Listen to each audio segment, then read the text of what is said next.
हाँ भाई, तो मैंने आप लोगों को एक सवाल दिया था, हो गया, चेक भी हो गया, पोस्टिंग हो गई थी। चलो एक बार उसको डिस्कस करके यहाँ पे ख़त्म करते हैं। अच्छा, यहाँ पे लिखा हुआ है कि आपने आइडेंटिफाई क्या करना है, और हमने ये बखूबी सीखा हुआ है कि हम जब तक ऑडिट रिस्क आइडेंटिफाई नहीं कर लेते हम सही मसले पे पहुँच नहीं सकते। तो इतने बड़े फाइनेंशियल स्टेटमेंट्स में आपको कोई भी आसानी से बेवकूफ़ बना देगा अगर आपने ऑल टुगेदर सही मसले को आइडेंटिफाई ना किया। और आपको सही मसला पता ही तब लगता है जब आप ऑल टुगेदर इदारे को समझोगे और उसके इन्वायरमेंट को समझोगे। चलो जी देखते हैं, यहाँ पे लिखा हुआ है you are the audit senior responsible for planning the audit of global trader private limited, a company that imports consumer electronic goods and sells them through the network of rented retail outlet. Sir, इस पूरी कहानी को समझते हुए जब मैंने इसने business operations को समझा तो मुझे पता लगा कि ये कंपनी किस में मुलव्विज़ है, इंपोर्ट्स में। तो जब भी मैं इंपोर्ट या एक्सपोर्ट की बात करूंगा तो मेरा क्या फॉरेन एक्सचेंज का रिस्क आ जाएगा? अच्छा सर, अगर मेरा फॉरेन एक्सचेंज का रिस्क आएगा तो रिस्क ये होगा कि there might be a chance कि उसने जो एक्सचेंज रेट है वो इनकरेक्टली यूज़ कर लिया हो। फॉर एग्जांपल, अगर मैंने $5,000, $6,000, $2,000, $8,000 जितने के भी माल मंगवा रहा हूँ उन सबको जब मैं अपने पास अपनी इन्वेंट्री में रिकॉर्ड करूँगा तो उसको मैंने पाकिस्तानी रेट पे कन्वर्ट करके रिकॉर्ड करना है। और पाकिस्तानी रेट हर दिन का सेम होता है या अलग अलग होता है? तो आपका यही तो रिस्क है कि हो सकता है कि इतनी न्यूमरस ट्रांजैक्शंस में वो मुलव्विज़ हो तो किसी ना किसी का रेट क्या हो जाए, गलत हो जाए। तो वो इनकरेक्ट जो रेट है वही मेरा रिस्क है। तो मैं ऑडिट के वक्त फोकस भी उसी पे करूँगा। यानी आपको मैंने एग्जांपल भी दी थी, आप अगर कन्वर्ट भी कर रहे हो तो कन्वर्ट करने के लिए आपको ध्यान किस चीज़ का रखना था कि रेट जो यूज़ हो रहा है वो उस दिन का हो रहा हो जिस दिन मेरी इन्वेंट्री रिकॉर्ड हो रही है, जिसको हम कहते हैं अंग्रेजी में कौन सा रेट, स्पॉट रेट। ऐसा ही है भाई? अच्छा जी, ओके। अब तो अच्छा, वैसे आगे जाने से पहले ये बता दो, इस पे तुमने लिखा क्या? कोई एक बच्चा, हाँ, फॉरेन एक्सचेंज पे लिखा क्या था?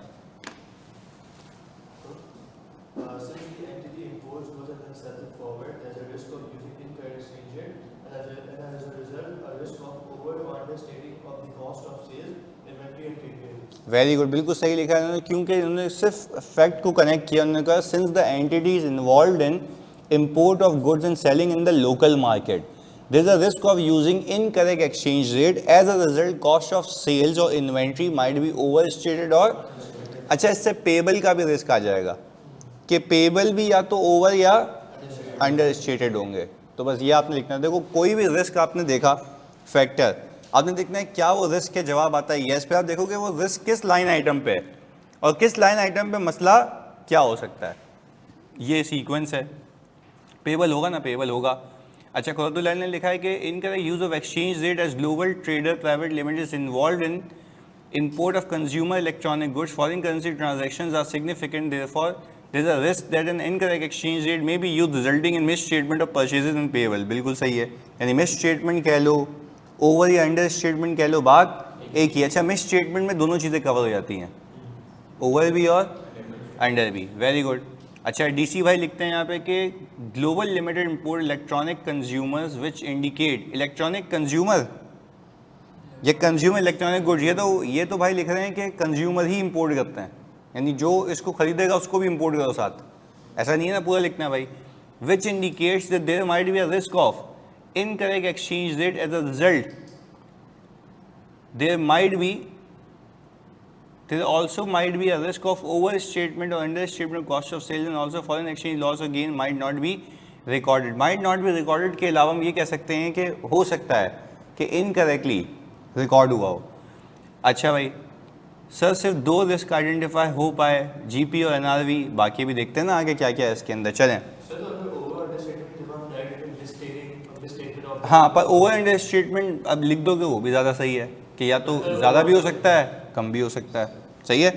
अच्छा, अब जब आपको फाइनेंशियल डेटा दिया हुआ है तो आप ज़रा मुझे मार्जिन बताते हैं पिछले साल का इस साल का।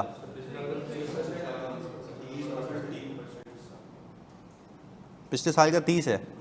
और इस साल का सर ये हाफ से रिड्यूस हुआ है।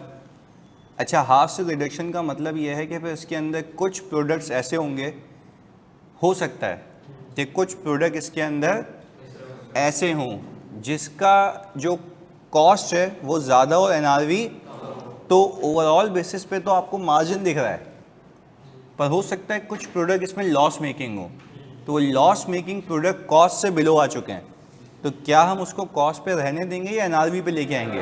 अच्छा, यानी आप ये कह रहे हो we don't need to wait for the time to occur the sale, sale के लिए वेट नहीं करेंगे, लॉस आज हो चुका है, तो आपने सारी की सारी इन्वेंट्री को कॉस्ट से किस पे लेके आना है?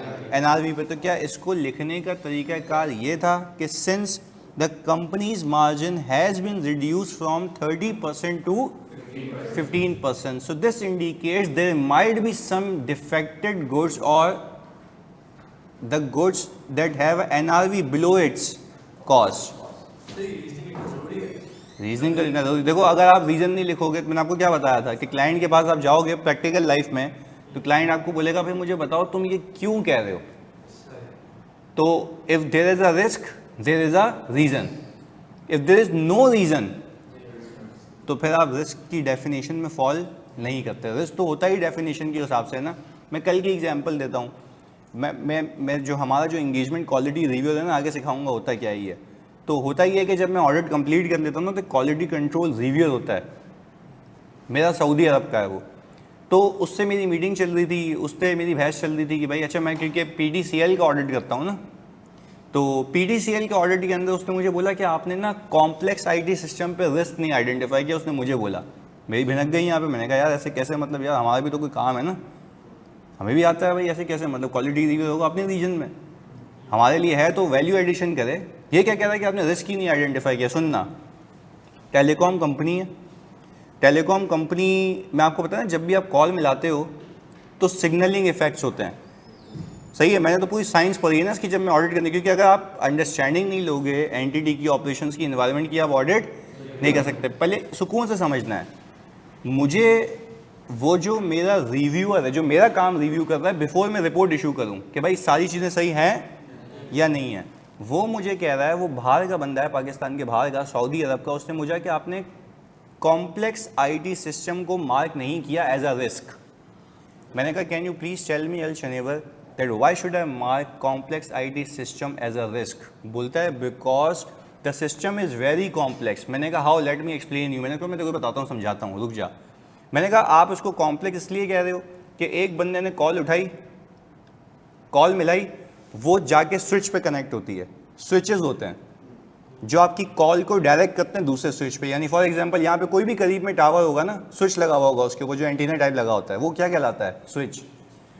आप कॉल करोगे, स्विच पे जाएगी, वो स्विच करीब करीब टावर जो होगा उस पर फेंकेगा, फेंकते फेंकते फेंकते फेंकते फेंकते वहाँ कॉल टावर पे लैंड करेगी जहाँ पे दूसरा बंदा बैठा हुआ है, और उसको सिग्नल करके वहाँ चली जाएगी।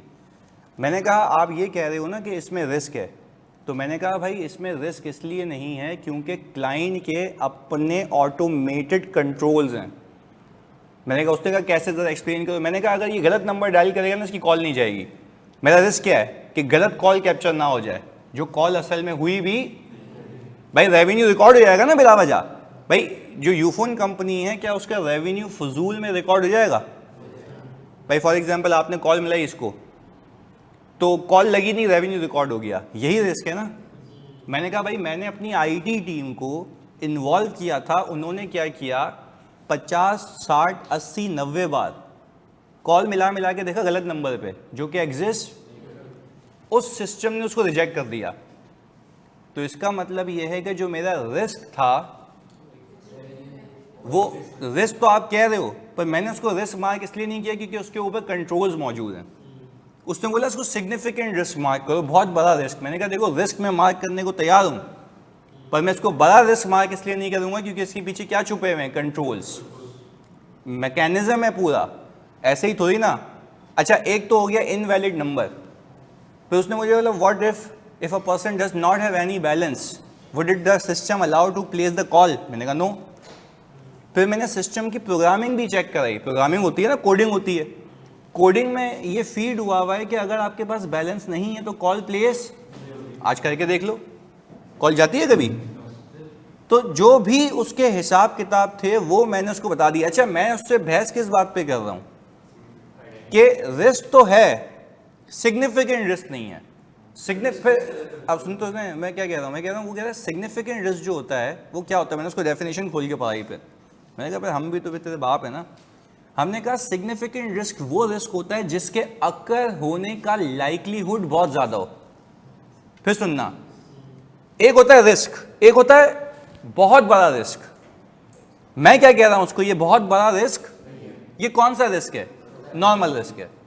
I am agreeing with you but I am not saying that this is a significant risk. उसने बोला कि भाई सिग्निफिकेंट रिस्क क्यों नहीं है बताओ। मैंने कहा किताब में लिखा हुआ है, इंटरनेशनल स्टैंडर्ड्स ऑन ऑडिटिंग में लिखा हुआ है, सिग्निफिकेंट इज अ रिस्क जिसका मैग्नीट्यूड और लाइकलीहुड दोनों क्या हो। अच्छा, मैग्नीट्यूड का मतलब है अगर कोई भंड हुआ तो पूरा गया। तो अब मुझे एक बात बताओ, देखो यही तो टेक्निकलिटीज हैं ऑडिट की। वो मुझे कह रहा आपने रिस्क मार्क नहीं किया, तो मैं क्या उसकी बातों पे आंखें बंद करके यकीन कर लूं, या मेरी अपनी जजमेंट है, मेरी अपनी अंडरस्टैंडिंग। मैंने कहा तू होगा अपने यहाँ का क्वालिटी रिव्यूअर, यहाँ पे मस्ती नहीं करनी है। तो क्या उसको समझाया मैंने बड़ी रिस्पेक्टफुल वे में। मैंने उसको बोला कि देखें the thing which you are saying is not applicable here, we need to assess कितनी थिंग्स, मैग्नीट्यूड और I agree with you there is a magnitude but is there a likelihood. क्यों? Control है, पीछे पूरा मैकेनिज्म बना हुआ है, वो होने नहीं देगा। हाँ, अगर ये कंट्रोल को उड़ा दो तो फिर उसके एरर के होने के चांसेस भी। ये पूरी कहानी का क्रक्स ये था कि मैं आपको समझा पाऊं कि रिस्क के पीछे वजह होती है। तो क्या वो जो मुझे कह रहा था क्या मैं मान गया या मैंने उसको वजह दी? ये वजह है कि नहीं है? अच्छा, जो होती तो भी वजह होती, ना है तो मुझे बताओ सामने वाला कभी भी मेरी बात पे यकीन करता अगर उसको मैं रीज़न ना देता? फिर सामने वाला पता है किस शून पे आ गया, वो वहाँ का पार्टनर है ईवाई का। उसने मुझे कहा कि okay it's a strong recommendation that you do this. Recommendation, I am recommending you, I am not imposing. वो किस पे आ गया? आप पहले इम्पोज कर रहा था, अब किस पे आ गया? मैंने कहा चलो एज अ गेस्चर रिस्पेक्ट के अंदर I am marking it as a significant risk but just for you because you are saying but this is not applicable यार। मैं इसको कहा चलो सही, तुम सही कह रहे हो कि यार क्योंकि इतना सारा क्वांटम है डेटा का, मार्क करने में मसला ही क्या है कि कल को रेगुलेटर आके मेरी फाइल देखेगा, बोलेगा ये बंदे ने रिस्क बिल्कुल सही आइडेंटिफाई किया। देखो दो मसले हैं ना, कल को रेगुलेटर आता है, जैसे ऑडिट ओवरसाइट बोर्ड आ गया, SECP आ गया, ICAP आ गया, वो मेरी फाइल का रिव्यू करता है। तो एक नॉर्मल बंदा जिसको इतनी अच्छी अंडरस्टैंडिंग ना हो एंटिटी की, वो बोलेगा यार इसने कॉम्प्लेक्स IT सिस्टम पे रिस्क मार्क। तो मैंने वो सोच के उसको कहा चल तेरी बात मैं ऐसे मान लेता हूँ कि दूसरा बंदा देखेगा तो बोलेगा, वरना मुझे उसको एक्सप्लेन कर दूंगा तो वो भी ठंडा हो जाएगा। अगर मैं उसको एक्सप्लेन कर दूंगा तो वो भी बिल्कुल ठंडा हो जाएगा। पर क्या लॉजिकली बताओ वो बनता है? नहीं। कितनी चीज़ें थी? मैग्नीट्यूड, क्या मैग्नीट्यूड नहीं था? क्या लाइकलीहुड था? अच्छा, तो किसी रिस्क के अकर होने के चांसेस ज़्यादा हों तो वो मेरा रिस्क क्या हो जाता है? सिग्निफिकेंट हो जाता है। पर अभी हम इस चक्कर में जा ही नहीं रहे कि कौन सा रिस्क सिग्निफिकेंट होता है, कौन सा रिस्क नॉर्मल होता है। हम बात कर रहे हैं रिस्क की। आगे बढ़ेंगे। हम अभी क्या कह रहे हैं, जैसे वो जो बच्चा कह रहा था मुझे कि सर ये बता दें यहाँ पे भी कि सर वो रिस्क की वजह क्या होती है।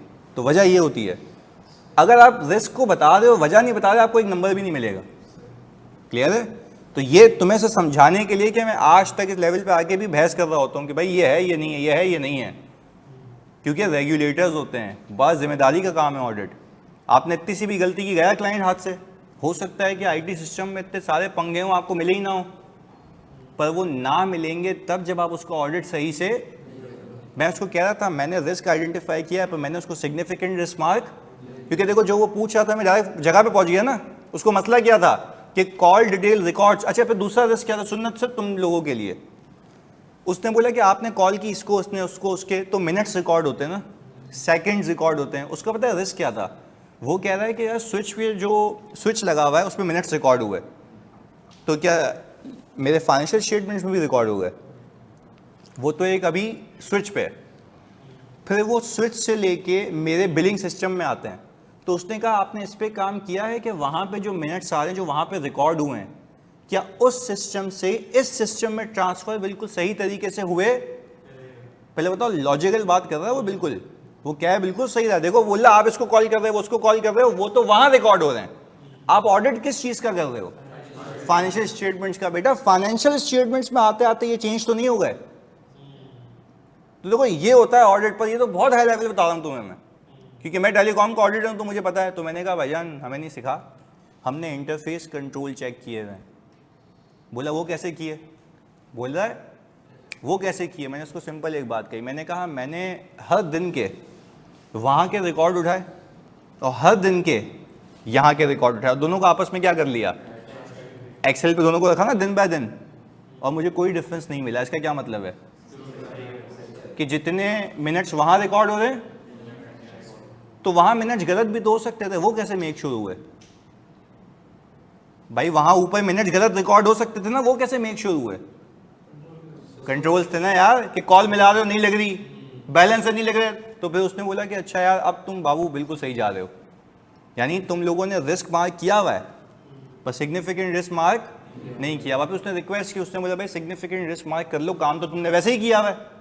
तो कोई भी बंदा देखेगा तुमसे सवाल नहीं पूछेगा, वो चुपचाप निकल जाएगा। अच्छा बोलेगा रिस्क है, अच्छा बिल्कुल रिस्क है, काम दिखेगा हाँ भाई काम हुआ हुआ है। तो अगर मैंने रिस्क सही आइडेंटिफाई किया था तो मैं काम भी बिल्कुल सही करूंगा। तो अगेन मैं तुम सबसे पूछता हूं, क्या मैंने रिस्क आइडेंटिफिकेशन गलत की थी या सिर्फ सिग्निफिकेंट का पंगा था? और फिर मैंने उसको जस्टिफाई किया और बाद में उसकी बात सुन के कर लिया, क्योंकि बंदा आया तो मैंने कहा चलो सही कह रहा है यार कि रेगुलेटर आके कल को हमें तंग ना करे, क्योंकि रेगुलेटर भी आएगा उसको भी समझाएंगे, अल्टीमेटली समझ तो वो भी जाएगा। तो उसने बोला ये नौबत ही नहीं आने दो ना उसको समझे, तो काम तो तुमने किया हुआ है तो उसको समझाने की नौबत ही क्यों आए? खाली तुमने रिस्क को क्या लिखना है, दैट्स इट, खत्म हो गई बात। वो आके देखेगा बोलेगा भाई रिस्क है, हाँ है, सिग्निफिकेंट है, हाँ है, काम हुआ है, कहानी खत्म। तो उसने भाई लॉजिकल बात कही अपने एक्सपीरियंस से कि why you want to explain anyone, just let it be, whoever is coming looking at the file he will see it as a significant risk, कहानी खत्म। तो ये पूरी कहानी सुनाने का सिर्फ एक ही मकसद, क्या रिस्क हो सकता है जब तक उसकी वजह ना हो? मेरी वजह समझ आ गई कि पहले ऊपर कंट्रोल्स पे, डेटा ट्रांसमिशन से कंट्रोल पे। मैंने उसको एक और चीज़ बताई, मैंने कहा भाई तू एक चीज़ मिस कर गया है। मैंने कहा मिनट्स तो आ गए, अब इस मिनट्स के ऊपर अलग अलग पैकेज के रेट्स होते हैं, वो भी तो चिपकेंगे नहीं? ये बात समझ, इंटरनेशनल कॉल के रेट अलग हैं, लोकल के ऑफ नेट अलग है, ऑन नेट अलग है। बोले हाँ यू आर राइट। मैंने कहा तो भाई हम तेरे को बताते हैं ना, हमने उस पर भी कम काम किया हुआ है। तो हमने फिर सैंपल लगाया और हमने फिर ये देखा जो मिनट्स हैं, जिस वक्त पे जो टैरिफ चल रहा था वो वक्त का टैरिफ जाके देखो, हमने देखा कि रेवेन्यू सही रिकॉर्ड हुआ है। तो मिनट्स इनटू रेट होता है।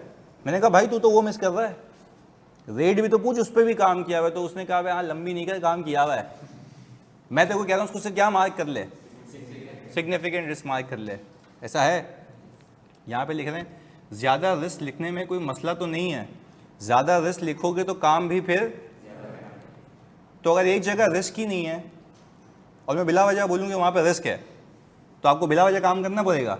तो आपके 2 महीने का ऑडिट होता है, उसमें ऑडिट एफर्ट कहाँ लगनी चाहिए? जहाँ पे रिस्क हो, और जहाँ पे रिस्क नहीं है वहाँ पे काम कर लें, ये टाइम का ज़ाया होगा। वहाँ पे आप काम तो करेंगे, आपका फोकस क्या होगा, आपकी एक्सटेंड क्या होगी? तो that's is what I am trying to tell you कि ऑडिट इज अ फोकस होता है। क्लियर है भाई?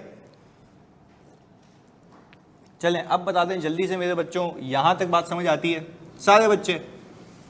हाँ जी। अच्छा तो मार्जिन वाला समझ आ गया कि 30 से 15 पे जा रहे हैं तो मेरी एनआरवी लॉस का रिस्क है, अलाइंड हो? ओके। अच्छा अब बहुत सारे बच्चों ने ये मिस किया था क्योंकि मैंने जानबूझ के एनालिटिक्स यहाँ पे दिए थे। सुनना, ऊपर मैंने लिख के दिया है कि इसकी ब्रांचेस जो हैं, आउटलेट्स जो हैं, वो 12 से कितने हो चुके हैं, ये रहा भाई। और यहाँ पे रेंट एक्सपेंस देखो क्या हो रहा है, तो यहाँ पे क्या रिस्क है, under statement of rent expense का। तो कितने लोगों ने ये मिस किया था, लिख लिया था, पहुंच गए थे? गुड यार। हाँ भाई ऑनलाइन वालों जल्दी, कोई ऐसा जिसने मिस किया हो ये रेंट एक्सपेंस वाला हिसाब किताब? हो गया था रेंट एक्सपेंस वाला? चले ओके। यानी यहाँ पे वजिया, हमजा, ये सब बच्चे कह रहे हैं कि सर यहाँ पे जो ऑल टुगेदर रिस्क है वो है risk of understatement of what, क्योंकि आप जो होते हुए देख रहे हो और जो हो रहा है वो आपस में मैच, इसको हम ऑडिट की ज़बान में कहते हैं कोलैबोरेट ना होना। Collaborate, CORROBORATE, collaborate. कोलैबोरेट का मतलब है एक चीज़ दूसरे से मैच नहीं हो रही, आपकी नॉलेज के हिसाब से जो होनी चाहिए और जो हो रही है वो दोनों आपस में मैच। इसकी एग्जांपल एक दो और देता हूं ताकि तुम लोग समझ पाओ। अगर मेरे नंबर ऑफ एम्प्लॉइज पिछले साल 200 थे, इस साल 350 हैं, आपका सैलरी एक्सपेंस क्या होना चाहिए? अगर कम हो रहा हो तो आप बोलेंगे कोलैबोरेट नहीं हो रहा, किसी और चीज़ से मैच करना चाह रहा हूं, वो मैच मेरी एक्सपेक्टेशन के खिलाफ जा रहा है, मेरी एक्सपेक्टेशन के खिलाफ जा रहा है। तो कोलैबोरेट करने का मतलब समझ आया? एक इंफॉर्मेशन को दूसरी इंफॉर्मेशन से कंपेयर करना। तो यहां पे लिख भी देते ना भाई,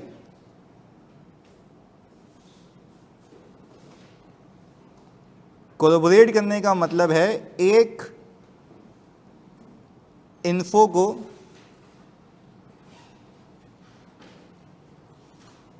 दूसरी इंफॉर्मेशन से क्या करना भाई? कंपेयर करना। अब मैं आपको ये बैठ के बुक से एक एक करके डेफिनेशन समझाता रहूं, वो तो फिर दिमाग ही खराब हो जाएगा ना। हम सिर्फ ऐसे प्रैक्टिकली समझ लेते हैं ना कि जब भी आपका कोई ऐसा जार्गन आएगा, यूज आएगा, तो आप यूज कर सकते हो उसको लिखने के लिए कि this information is not collaborating with the other evidence. भाई आप खुद बता दो मुझे, अगर आपके प्रीमिसेस इंक्रीज हो रहे हैं तो आपकी नज़र में आपका रेंट एक्सपेंस क्या होना चाहिए? तो ये क्या हो रहा है? तो क्या वो इंफॉर्मेशन दूसरी इंफॉर्मेशन से अलाइंड है? आपकी एक्सपेक्टेशन के हिसाब से होना चाहिए था, हो रहा है? मैच नहीं कर रही भाई, कोलैबोरेट नहीं कर रही। यानी एक इंफॉर्मेशन को दूसरी रेलेवेंट इंफॉर्मेशन से कंपेयर करना, एक इंफॉर्मेशन को, बात समझ आ रही है? तो इसको पता चले तुम सेल से कंपेयर कर रहे हो, रेलेवेंट नहीं है। रेंट एक्सपेंस से कंपेयर करना रेलेवेंट है। क्लियर है भाई? ओके सर, ये लिख सकते हैं कि since outlets are increasing there will be economics of scale, so there might be a risk of overstatement of cost of sale. नहीं, देखो यहाँ पे संजरा तारिक ने लिखा कि इकोनॉमीज ऑफ स्केल होगा तो there will be a risk of overstatement of cost of sales. क्या ये दोनों आपस में मैच होते हैं? ये रेंट एक्सपेंस से रिलेट होगा ना, हम कॉस्ट ऑफ सेल्स से क्या इसको लिंक कर सकते हैं? नहीं। अच्छा, इन्होंने संजरा ने रिस्क भी ये लिखा है कि कॉस्ट ऑफ सेल्स उसने क्या की हुई होगी? Over state. आप सोच सकते हो कि कोई ओवर स्टेट करेगा कॉस्ट ऑफ सेल्स, या हमेशा अपना फायदा ही करेगा? तो आप तो मैनेजमेंट के बिहाफ पे सोचोगे ना कि वो क्या अपने लिए बेनिफिशियल करेगा, वो रिस्क है। ये उल्टा कह रहे हैं कि सर नहीं नहीं नहीं, उसने कॉस्ट ऑफ सेल्स को क्या किया हुआ होगा? Over state. तो ये बात गलत है। यानी वो ये कह रहे हैं कि सर अगर मेरे पास इतनी सारी ब्रांचेस हो गई तो मेरे पास इकोनॉमीज ऑफ स्केल आ जाएगा। अब मैंने इकोनॉमिक्स सिखाई थी थोड़ी सी, डिमांड सप्लाई का रूल, ये थोड़ी ना कि सभी घुसा देंगे। कल को तुम फिस्कल पॉलिसी ले आओगे, फिर मैक्रो इकोनॉमिक्स खोल दोगे, तो भाई ऐसा थोड़ी ना कि हर चीज़ हर जगह फिट हो जाएगी। तो अगर ऊपर होगा तो वो बताएगा ना, अभी तो तुम्हारे सामने अलग दिख रहा है ना। तो अगर रेंट एक्सपेंस उसने कॉस्ट ऑफ सेल्स में पार्क किया हुआ होगा तो आपको फर्दर इंफॉर्मेशन में बताएगा कि इसके अंदर इतने का क्या शामिल है। पर हमने तो तुम्हें आसानी रखने के लिए अलग ही कर दिया ताकि तुम सीधे सीधे रिस्क पे पहुंच पाओ। सही है? ये सारी जो भी छुपाने वाली चीज़ें हैं या ये जो गेम्स हैं ना, अभी तो तुम्हारी सोच है मैं क्या करूँगा। अभी तो एक मोमेंटम बन रहा है कि अगर सामने सामने इन्फॉर्मेशन दूँ तो क्या तुम पिक कर पाते हो या नहीं कर पाते। क्लियर है भाई? चलें यहाँ तक। सर इस कोलैबोरेट को लिखेंगे कैसे with respect to rent expense? अच्छा भाई, मैंने इसमें लिखना नहीं सिखाया कोलैबोरेट, मैंने इसे समझाया कि कोलैबोरेट करने का मतलब क्या होता है, एक इंफॉर्मेशन को दूसरी रेलेवेंट इंफॉर्मेशन से कंपेयर करना। यानी अगर आपको एक चीज़ समझ आ रही है तो उसको दूसरे एविडेंस से कंपेयर करना, और दूसरा एविडेंस अगर कंसिस्टेंट है तो बात बिल्कुल ओके। अगर कंसिस्टेंट, चलो एक और तुम्हें एग्जांपल दूं, तुम्हें याद भी आ जाएगा। अभी तुम्हें याद है कंपटीशन हो रहा था मार्केट में और तुम्हारी सेल्स क्या हो रही थी?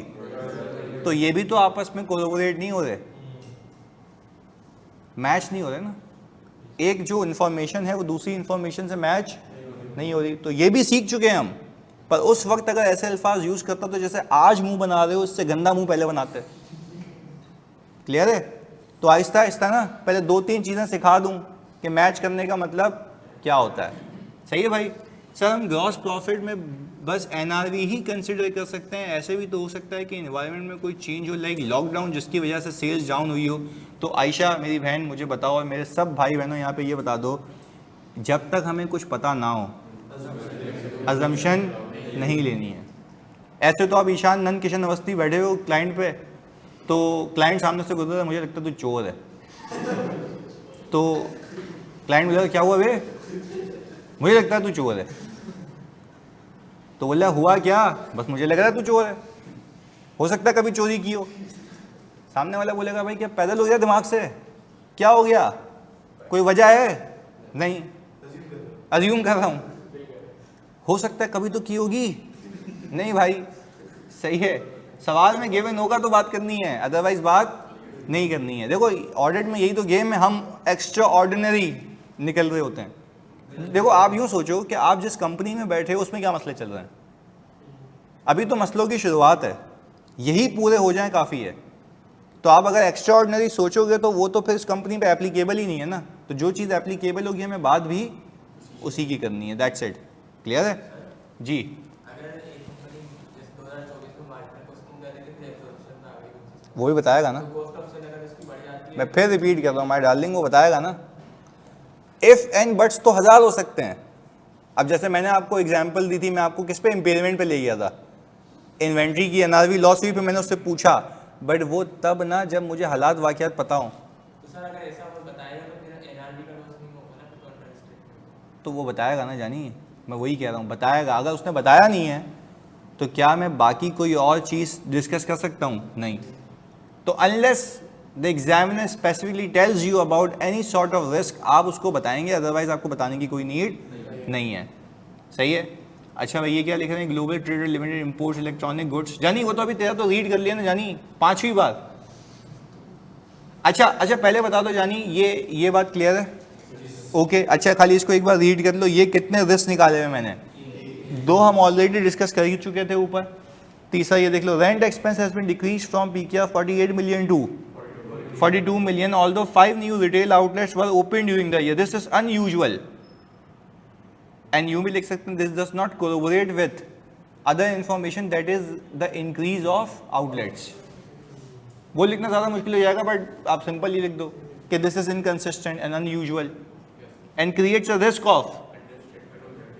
अच्छा ये क्या लिख रहे हैं सर, ये लिख सकते हैं कि amount is decrease by 87.5%। I am least concern about what is the amount has been decrease. जब मैंने मार्जिन सिखा दिया तो मतलब मार्जिन सिखा दिया, 87% से डिक्रीज हो रहा है, ये लॉजिक नहीं है ना कोई। आपको अगर अपने रिस्क को डिफाइन करना है तो उसको रेलेवेंट जगह पे पहुंचाना होगा तो ही रिस्क समझ आएगा। मैं सही है, मैं आइडियाज़ को एक्सेप्ट करता हूँ कि भाई ये कर लें वो कर लें, पर जब कर लें तो मैं हाँ बोल दूंगा, नहीं कर सकते मैं हमेशा मना करूंगा।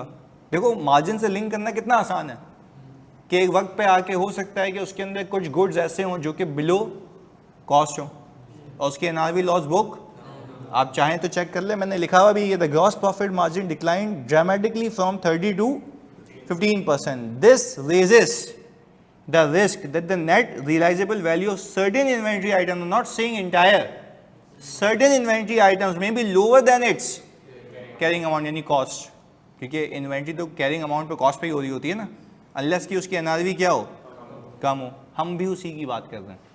तो ये कह देना कि भाई अगर मेरी सेल इतने से कम हो रही है, मेरा जो ऑल टुगेदर मेरा ग्रॉस प्रॉफिट इतने से कम हो रहा है इसलिए मेरी इन्वेंट्री, तो वो तो बात ही गलत हो जाएगी, रिस्क पे पहुंच ही नहीं पाओगे। सही है? तो जो मैं कह रहा हूँ वो sir, sales cost of sales जो रिलेटिवली इंक्रीज हो रही है तो एनआरवी ऑफ इन्वेंट्री का रिस्क कैसे हो रहा है? अथर भाई कह रहे हैं मार्केट में नया सवाल आया, सेल्स कॉस्ट ऑफ सेल्स जो रिलेटिवली इंक्रीज हो रही है, तो हम तो मना ही नहीं कर रहे सेल और कॉस्ट ऑफ सेल्स के इंक्रीज होने से। मेरा तो अगर आप पैसों वाइज देखें इधर, वो बोल रहा है सेल इंक्रीज हो रही है, कॉस्ट ऑफ सेल्स भी इंक्रीज हो रही है। अबे तो प्रॉफिट तो देखो पिछले साल के मुकाबले में क्या हो गया है, वो देख रहा है। अच्छा वो क्या बोल रहा है, सेल ऊपर जा रही है, कॉस्ट ऑफ सेल्स भी ऊपर जा रही है, तो जाहिर सी बात है मैं अगर माल ज्यादा बेचूंगा तो कॉस्ट ऑफ सेल्स भी ज्यादा ही चार्ज होगी, प्रॉफिट क्या हो रहा है? तो हम ये कह रहे हैं don't look at the numbers only, use percentages, क्योंकि वो इंटरप्रिटेशन परसेंटेजेस से ही होती है। मैंने क्या सिखाया था? रेशियोज। रेशियोज का मतलब क्या है? इंटरप्रिटेशन। तो you can not interpret only by looking at the numbers. इस पे तुम्हें एक और चीज सिखा देता हूं, मुझे ये बड़ी टेक्निकल बात करूंगा, सुनना। आपकी सेल्स इंक्रीज हो रही है, आपकी सेल्स इंक्रीज हो रही है, मैं बड़ी इंपॉर्टेंट बात करूंगा, ये मिस की तो गलती तुम्हारी है, आगे सवालात में आ जाएगा ये। आपकी सेल्स इंक्रीज हो रही है और आपका कमीशन एक्सपेंस भी क्या हो रहा है? मैं फिर रिपीट कर रहा हूं मेरे बच्चों, फोकस से सुनना, ये तुम लोगों के लिए आगे सवालात में डालूंगा, नहीं पिक हुआ पे बोलना नहीं मुझे। सुनो, सेल्स इंक्रीज हो रही है और कमीशन भी, कमीशन क्या? जो मैं लोगों को पैसे दे रहा हूं। कोई अपेरेंट रिस्क नजर आता है? नहीं। अब यहां पे तुम मार खा गए। सुनो कैसे, अब तुम देखोगे, बोल बोल बोल। इसमें तो ये इंडिकेट हो रहा है ना कि मेन हमारी जो सेल कमीशन बेस्ड है, हम कमीशन दे रहे हैं जैसे सेल। नहीं नहीं नहीं, अभी अभी सुनते हैं ना जानू, एक मिनट सुन लेते हैं ना। देखो मैंने आपको क्या बोला, पहला सवाल, सेल इंक्रीज हो रही है, कमीशन भी इंक्रीज हो रहा है, आपने बोला कोई मसला नहीं है। अब आप एक काम करेंगे, सेल को, जो कमीशन है आपका, उसको as a percentage of sales देखें, क्योंकि परसेंटेज लगती है सेल्स पे, परसेंटेज लगती है किस पे? अच्छा, तो हुआ क्या भाई, अगर मेरी सेल इंक्रीज हो रही है तो कमीशन तो चेंज ना हुआ ना। अगर पहले मैं 5% कमीशन देता था, अब भी कितना दूंगा? अब अगर कमीशन कम करूंगा तो लोग बेचेंगे ही नहीं। अच्छा, अब मैं as a percentage of sales देख रहा हूं ना, तो परसेंटेज होगी 3%। हाँ, तो अब तुम अमाउंट देख के बोलो ना, ये सिखाना चाह रहा हूं। आओ इसको करके देखते हैं एक बात, ताकि समझ आए। इधर खाली, इधर खाली, इधर 1 मिनट देना। नहीं, अभी 1 मिनट में आपको बता दूं ना, खाली 1 मिनट दें। यहाँ पे मैंने कहा कि भाई अगर मैं ये कहूँ सेल्स है 2024 की, इसको अमाउंट वाइज करते हैं तो ज़्यादा अच्छा समझ आएगा। मैंने कहा 5.2 मिलियन। अब एक काम करें, कमीशन एक्सपेंस का 5% बताओ कितना आता है? 5.2 मिलियन का नंबर वाइज समझा रहे हैं, जानिए नंबर वाइज समझा रहे हैं। 260, चलें सर, ये आ गया 2,60,000। अब आ जाओ 2025 पे, सही है। अच्छा, मैंने कहा मेरी सेल्स जो है, मेरी सेल्स जो है वो हो गई है कोई 10 मिलियन, ऐसा ही है भाई। अच्छा, 10 मिलियन की सेल्स पे एक और जीरो आ जाएगा,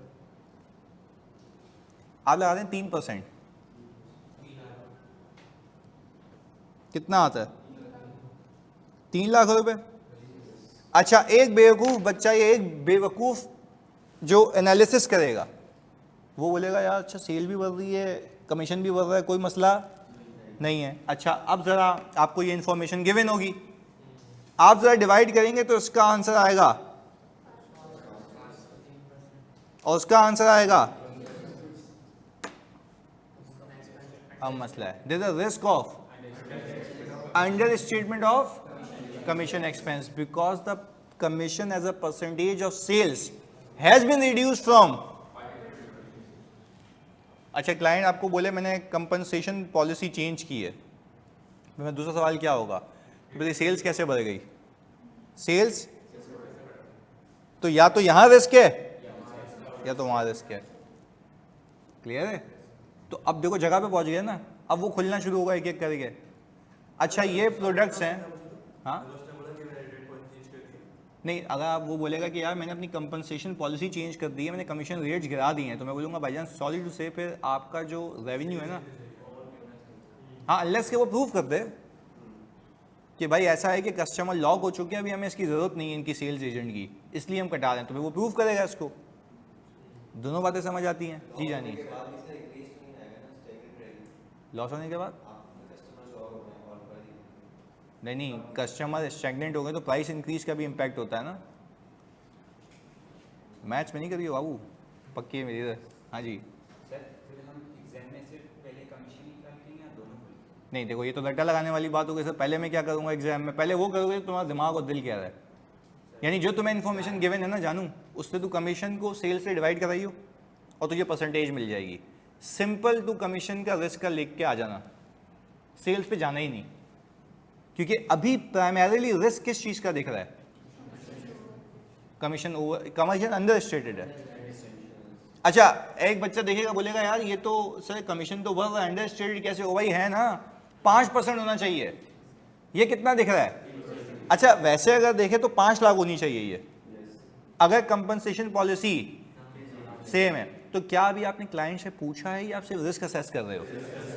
और एक चीज़ तुमसे पूछता हूँ, लव यू फ्रॉम लाहौर के, लव यू टू जानिए, सुनो मैं ये कह रहा हूँ कि अगर मैं ये कहता हूँ कि मेरी कंपनसेशन पॉलिसी चेंज नहीं हुई, तो मैं तो क्लाइंट से पूछ भी नहीं रहा, मैं तो खाली फाइनेंशियल स्टेटमेंट्स को एनालाइज कर रहा हूँ। तो क्या हम ये कह सकते हैं कि अब एक एक करके हमें सीखना है। मैं आज के बाद तुमसे पूछूं तुम रिस्क निकालते कैसे हो, तो तुम्हारा जवाब होगा सर एंटिटी को समझ के, उसके ऑपरेशंस, उसके एनवायरनमेंट को और फाइनेंशियल इंफॉर्मेशन को एनालाइज करके। क्लियर है? कितने तरीके हो गए? 4। मतलब एंटिटी पूरी, उसके अंदर छुपे हुए ऑपरेशंस और एनवायरनमेंट और फाइनेंशियल स्टेटमेंट्स के एनालिसिस। तो कोई आपसे पूछे कि यार फाइनेंशियल स्टेटमेंट्स को एनालाइज करके भी कोई रिस्क नजर आते हैं? हाँ भाई, डेटर डेज तुमने निकाले थे, इन्वेंट्री डेज तुमने निकाले थे, मार्जिन तुमने निकाला था, तुम परसेंटेज इंक्रीज देख रहे थे रेवेन्यू की और कमीशन।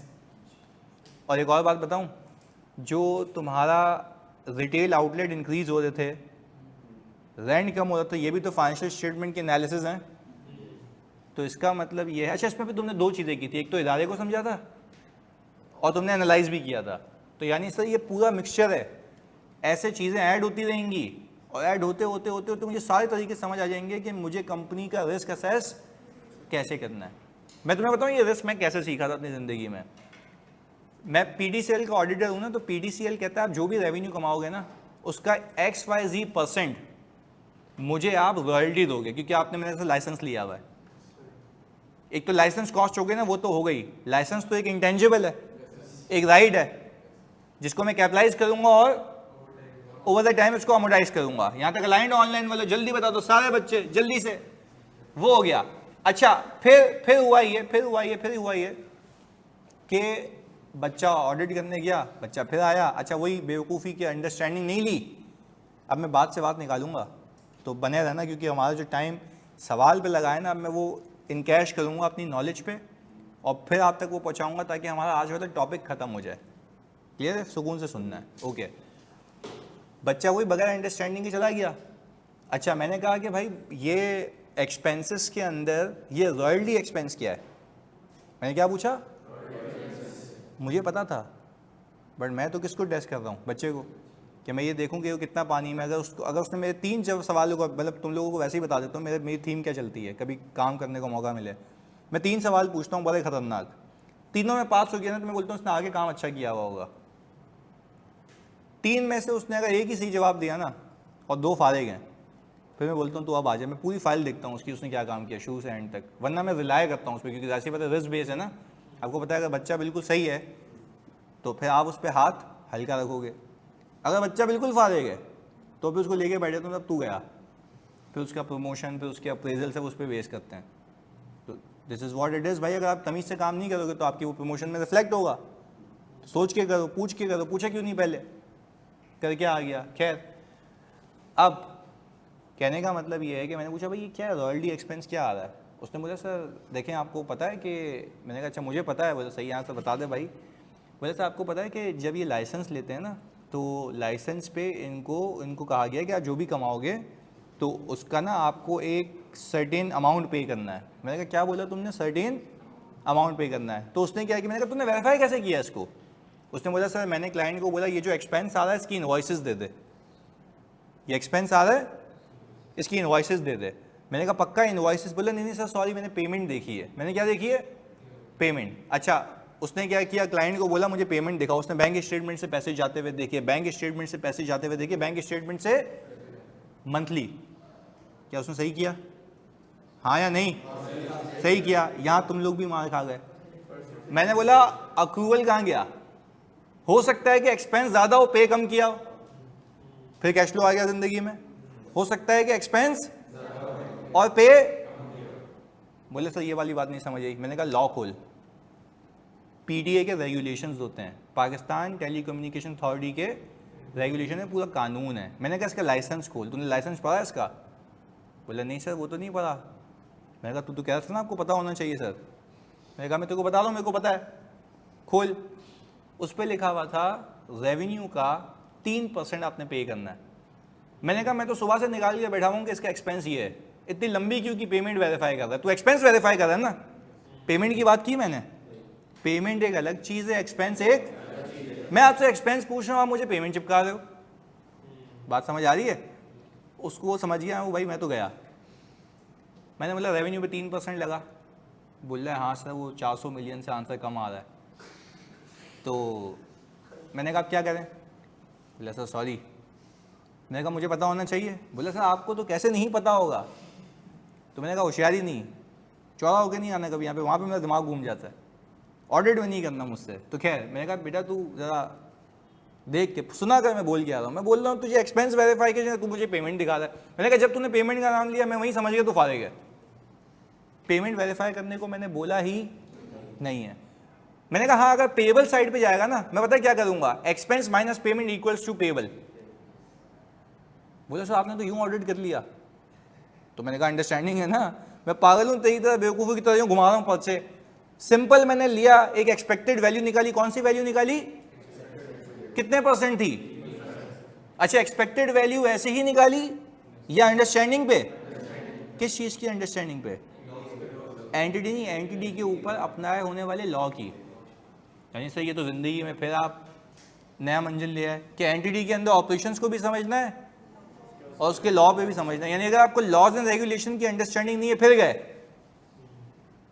तो जो कानून उस कंपनी पे लग रहे हैं वो भी तो एक फैक्टर है ना जो आपको अकाउंट फॉर करना है। तो पहले बता दो मेरे बच्चों, बात समझ आती है? जल्दी से जानी, यहाँ पे लिखते भी हैं we need to understand what laws and regulation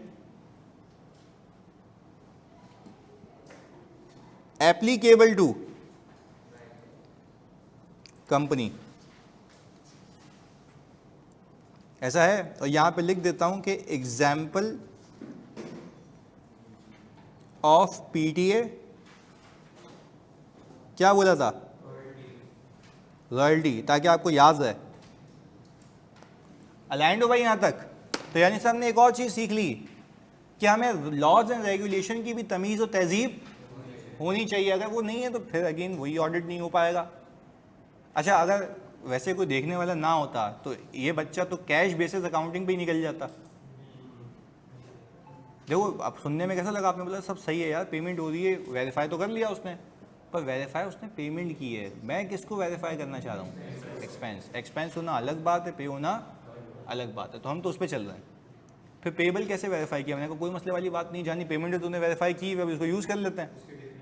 मैंने डिफरेंस ले लिया, मैंने कहा पेबल आ रहा, बोला सर ये भी मैच नहीं हो रहा। आपने मैंने कहा 84 इसलिए मैच नहीं हो रहा ना क्योंकि उसने अप्रूवल बुक नहीं किया हुआ, पेबल आ ही नहीं रहा था, एक्सपेंस कम बुक किया हुआ। मैंने कहा सर उसको टैली कैसे करेंगे? मैंने कहा एक्सपेंस भी बुक कर ले, पेबल भी बुक कर ले, तेरा हिसाब किताब बिल्कुल सही हो जाएगा।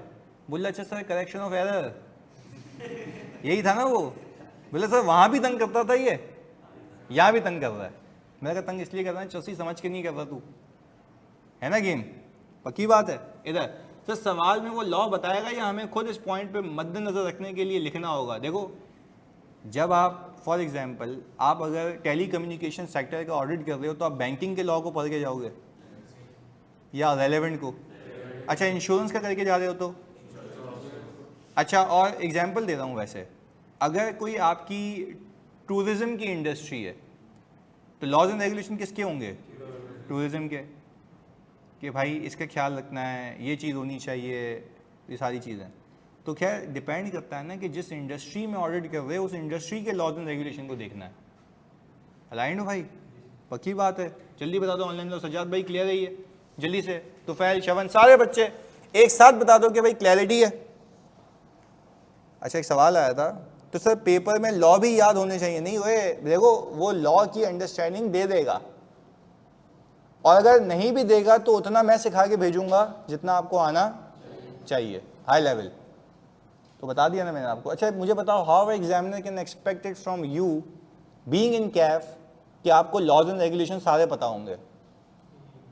वो आपकी knowledge of risk identification test करेगा, वो मैंने पक्की करनी है, पर इंफॉर्मेशन देगा, इंफॉर्मेशन। अब जैसे इस बच्चे ने गलती की थी कि इंफॉर्मेशन लॉ के होते हुए भी लॉ को रीड नहीं किया, तो अगर आपके पास भी लॉ की नॉलेज हुई सवाल के तहत और आपने उसको रीड नहीं किया, तो आप भी वही गलती कर जाओगे कि आप बगैर अंडरस्टैंडिंग ऑफ लॉ के ऑडिट करने चले हो उस इंडस्ट्री का, जो कि पॉसिबल नहीं है। अलाइंड हो भाई यहाँ तक? पक्की बात है, चलें ओके। अच्छा अब 2-3 चीज़ें और टाइम को मद्देनजर रखते हुए, ताकि हम पास पेपर पे पहुँच जाएं। इसमें कोई सवाल तो नहीं है ना भाई, ये क्लियर है? अच्छा ओके। अब जैसे मैंने आपको फार्मास्यूटिकल इंडस्ट्री सिखाई थी, तो उसमें पहले हमने कुछ रिस्क देखे थे, आज हम कुछ और रिस्क देख लेते हैं। अच्छा फार्मास्यूटिकल की पहली एग्जांपल थी जिसमें वो इंपोर्ट करके, तो इंपोर्ट एक्सपोर्ट तो सीख चुके हैं एनवायरनमेंट से हम। अच्छा फॉरेन एक्सचेंज भी सीख चुके हैं। अब 2-3 चीज़ें और हमें ऐड करनी चाहिए, वो क्या है सुने। देखो जो फार्मास्यूटिकल कंपनी पे लॉ अप्लाई होता है ना, वो कहलाता है DRAP, DRAP regulation, drug regulatory authorities of Pakistan, ऐसा ही है। अच्छा वो इतनी रिजिड हैं, इतनी स्ट्रिंजेंट हैं कि आप अगर एक भी नॉन कंप्लायंस करोगे पेनल्टी, एक भी नॉन कंप्लायंस करोगे, एग्जाम्पल इस तरीके का ड्रग है तो इतने टेम्परेचर में होगा, मेडिसिन एक्सपायर होगी तो ऐसे जलानी है, इन लोगों के साइन चाहिए, इन लोगों की मौजूदगी में जलानी है। वही वाली देखो ये सही कह रहा है ना, मैग्नीट्यूड लाइक्लीहुड बहुत ज़्यादा है। तो आपको नहीं लगता, पहले बताओ कहानी समझ आ रही है यहाँ तक?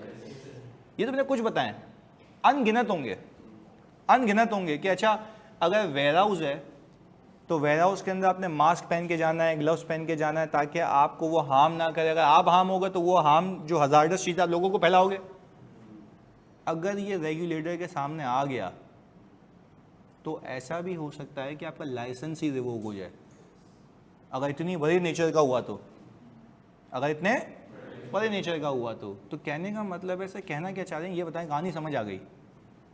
कहना ये चाह रहा हूँ कि अगर कोई कंपनी किसी हाईली रेगुलेटेड एनवायरनमेंट में ऑपरेट कर रही है, हाईली चलें तो यहाँ पे देखो लिखा हुआ है, यहाँ पे मैंने लिखा हुआ भी है कंपनी ऑपरेटिंग इन अ,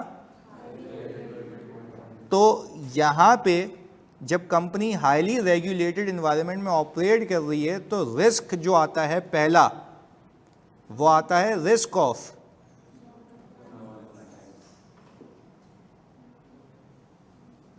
क्या लिखूंगा,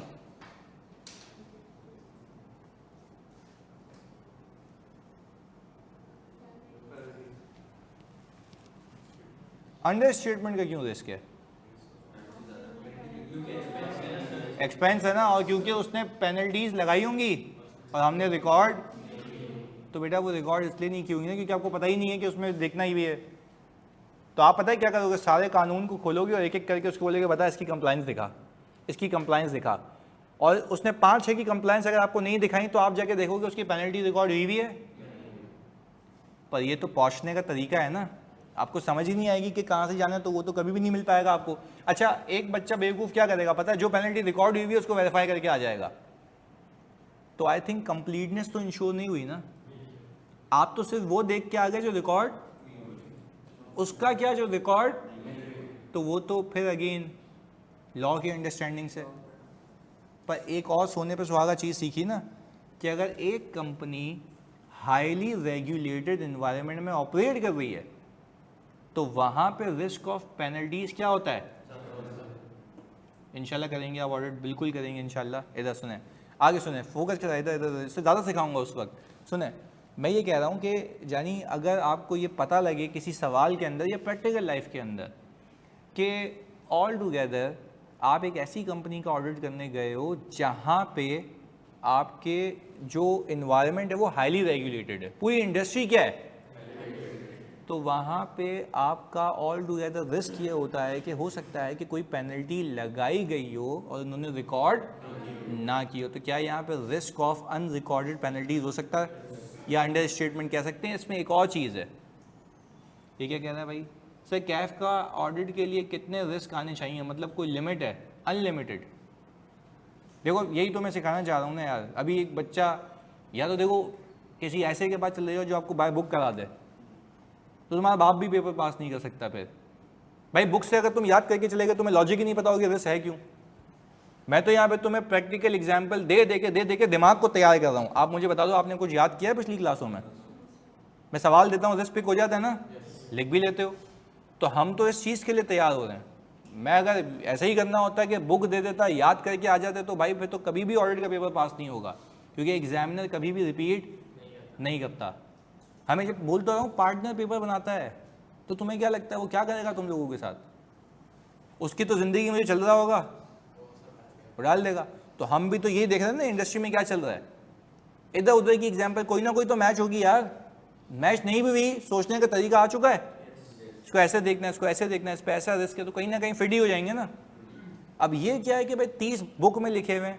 मैंने, आप देखो मेरी, अगर आप पिछली 5 अटेम्प्ट की बुक उठा के देखो, हर बार खाली 300 पेजेस का तो मेरा वो मैनुअल है प्रैक्टिस का, 600, बल्कि 300 तो आगे पीछे 600 बनता है।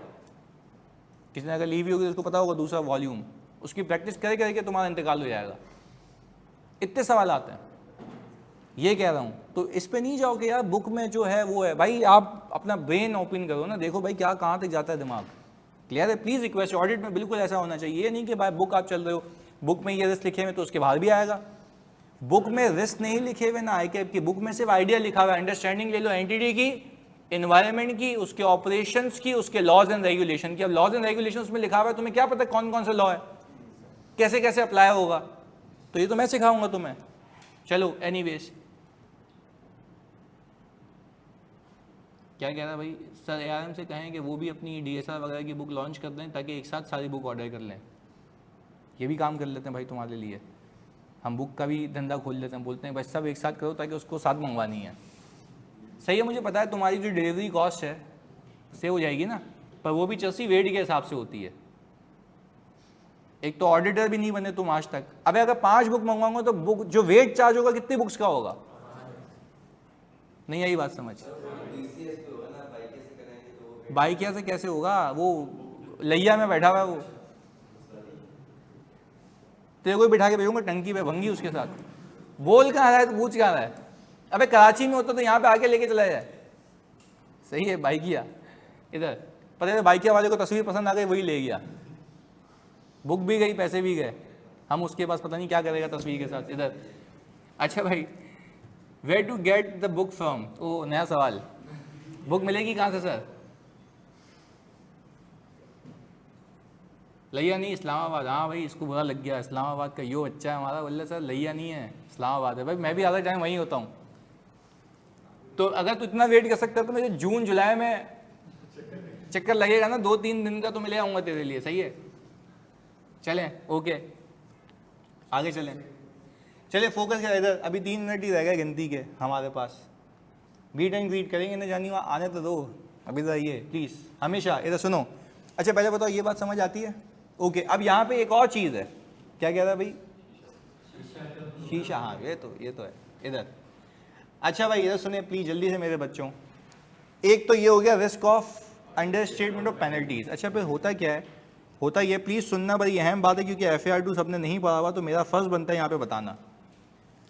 जब लीगल अथॉरिटीज़ आपको नोटिस भेजती हैं कि ये पेनल्टी है, तो बाज़ औक़ात कंपनीज क्या करती हैं, उसको यहाँ पे लिखते हैं, उससे एग्री नहीं करती। एग्री ना करने का मतलब है वो कोर्ट में इसको क्या करती है? कंटेस्ट करती है, चैलेंज करती है। लीगल ज़बान में तो कंटेस्ट हो गया ना। अच्छा, उसको कंटेस्ट करती है। अच्छा फिर आपको IS 37 में जाना होता है, जो FAR 2 का टॉपिक है, पर मैंने आपको ये कहा है कि आपको नहीं भी आता होगा, मैं आपको उतना सिखा दूंगा जितना आना चाहिए। बोलते हैं जब भी आपके ऊपर कोई केस हो, क्योंकि एक लीगल ऑब्लिगेशन आई ना, अब आपको IS 37 ये कहता है कि अगर आपको लॉयर ये कह रहा है, क्योंकि उसने ऐसे केसेस देखे हुए होते हैं, अगर आपको लॉयर क्या कह रहा है, ये कह रहा है कि इसके हारने के चांसेस 50% से लेस हैं और 5% से प्लस हैं, तो इसको हम अंग्रेजी में कहते हैं अनलाइकली या पॉसिबल। पॉसिबिलिटी है कि हार जाओ, अनलाइकली है कि हार जाओ।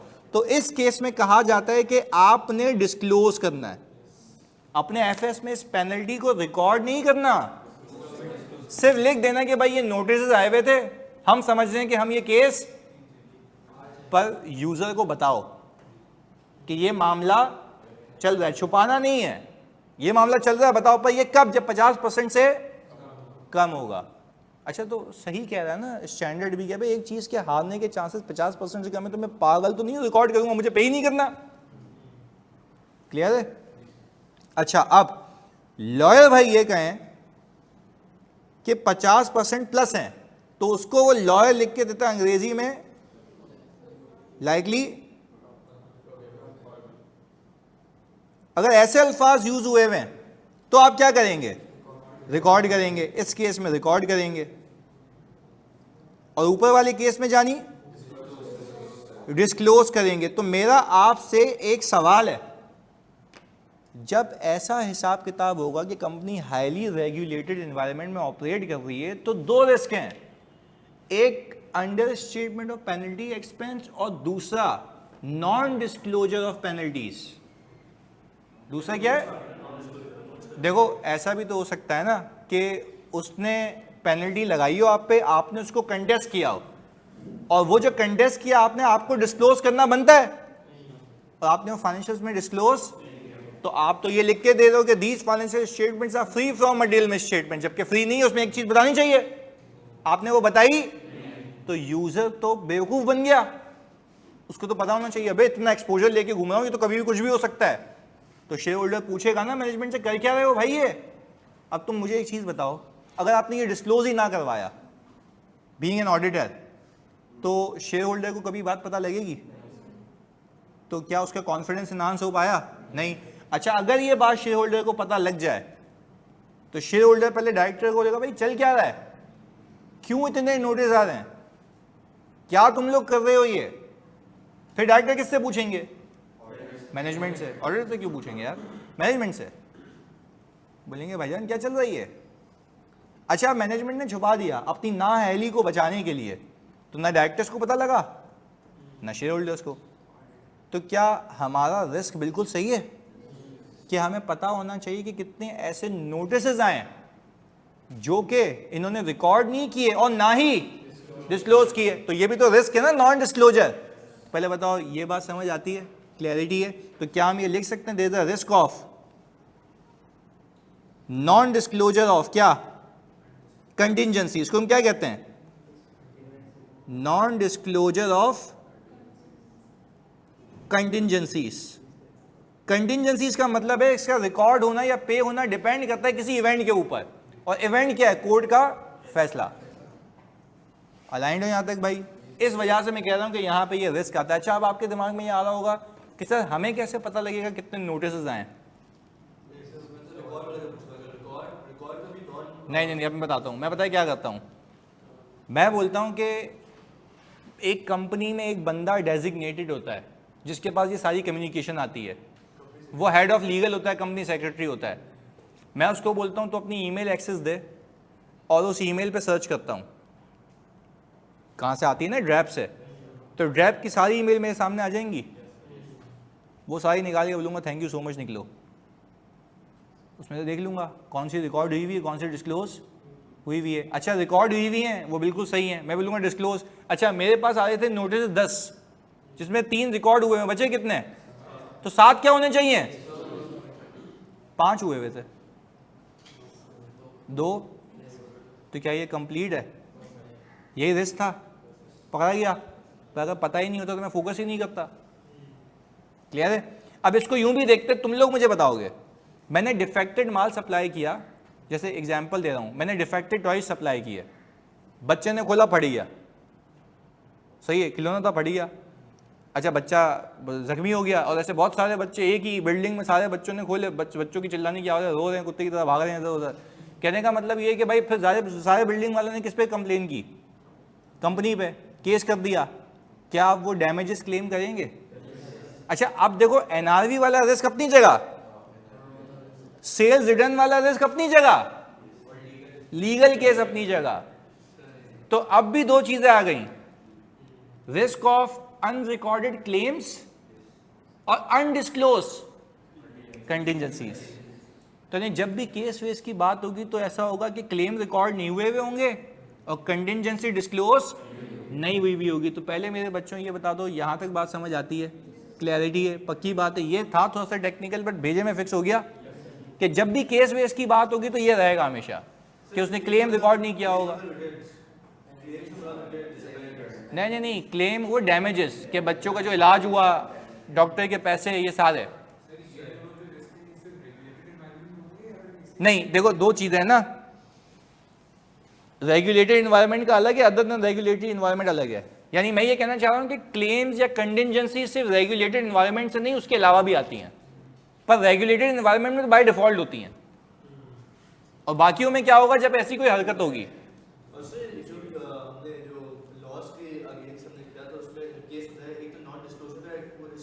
और अनरिकॉर्डेड क्लेम्स का, यानी या तो मैंने क्लेम रिकॉर्ड नहीं किए होंगे जो सामने वालों ने किए। भाई देखो, कस्टमर बोलेगा ना, बच्चे का ये इतना वो हुआ है, डॉक्टर के खर्चे हैं हमारे, हो सकता है अल्लाह ने करे किसी का इंतकाल हो तो वो मुआवजा मांगते हैं, जो भी हो सकता है। तो आपका तो ये रिस्क है ना कि भाई जितने क्लेम्स आ रहे हैं उतने क्लेम रिकॉर्ड ना हुए हों, और अगर क्लेम रिकॉर्ड ना किए तो एटलीस्ट क्या होना चाहिए, उसको डिस्क्लोज होना चाहिए।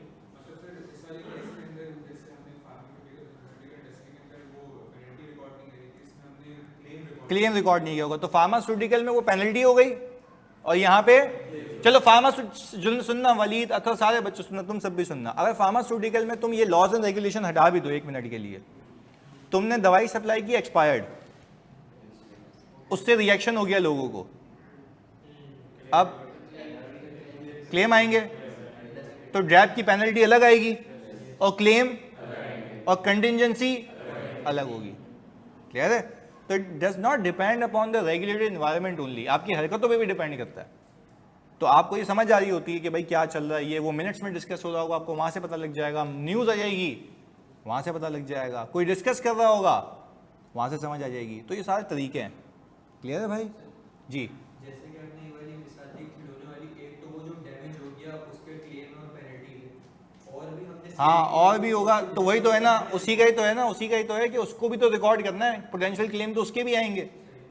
तो एक वो रिकॉर्ड का, और दूसरा क्योंकि डिस्क्लोजर का मतलब क्या है कि कुछ ऐसे भी लोग होंगे जो बोलेंगे हमारे बच्चों को नुकसान नहीं हुआ, डब्बा पैकेट का क्लेम डाल देते हैं, अगर हो जाता तो लग जाता मेरे मुन्ने को तो क्या होता? सही है, तो ऐसे भी तो लोग आ जाएंगे ना फिर उठ के। हाँ तो वो तो यही ना, तो तुम्हारा ही सवाल था कि तो सारे रिस्क की जगह आ रहे होंगे, बिल्कुल आ रहे होंगे। तो आहिस्ता आहिस्ता ग्रेजुअली डिपेंड करता है कि आप अभी कितना सीख रहे हैं। क्लियर है? सर रेगुलेटरी बॉडी पर हमेशा रिस्क आइडेंटिफाई करेंगे नहीं, अगर वो हाईली रेगुलेटेड एनवायरनमेंट में ऑपरेट कर रहा है। अगर आप एक स्कूल चला रहे हो तो आप ये कहोगे कि भाई ये हाईली रेगुलेटेड एनवायरनमेंट में ऑपरेट कर रहा है, रिस्क ऑफ पेनल्टीज है, ऐसा तो कुछ भी नहीं है। पर हाँ, अगर बैंक है, इंश्योरेंस है, फार्मास्यूटिकल है, बिल्कुल है, डिपेंड करता है नेचर ऑफ बिजनेस के ऊपर। तभी तो हम कहते हैं सबसे पहले अंडरस्टैंडिंग लोगों की, एंटिटी की, इन्वायरमेंट की, ऑपरेशंस की, लॉज एंड रेगुलेशन की, और फाइनेंशियल स्टेटमेंट्स के एनालिसिस। आहिस्ता आहिस्ता ऐड होती जाएंगी चीज़ें। क्लैरिटी है भाई? पक्की बात है? मतलब जल्दी बताओ, जल्दी से। सर स्कूल पर एक आधी पेनल्टी शायद हो, तो बेटा मैं फिर रिपीट कर रहा हूँ, कोई ऐसी हरकत करोगे, अब स्कूल में आपके स्विमिंग पूल में बच्चा डूब के उसमें मर गया आपकी नेग्लिजेंस की वजह से, तो क्या रेगुलेटरी अथॉरिटी आएगी या बच्चे के बाप केस करेंगे? तो वो तो फिर ये वाला केस हो गया ना, दूसरा वाला, क्लेम्स आ जाएंगे। देखो डिपेंड करता है, अगेन आप ये बैठ के जज नहीं कर सकते कि क्या हो रहा होगा, डिपेंड करता है कि हालात क्या हैं, वाकयात क्या है, कंपनी कौन सी, क्या चल रहा है। क्लियर है? पक्की बात है भाई, ऑनलाइन में तो जल्दी बता दो, जल्दी से, तो भाई क्लोज करें इसको ताकि अगली क्लास में प्रवेश करें हम जल्दी से। ओके चलो, थैंक यू, अल्लाह हाफिज़।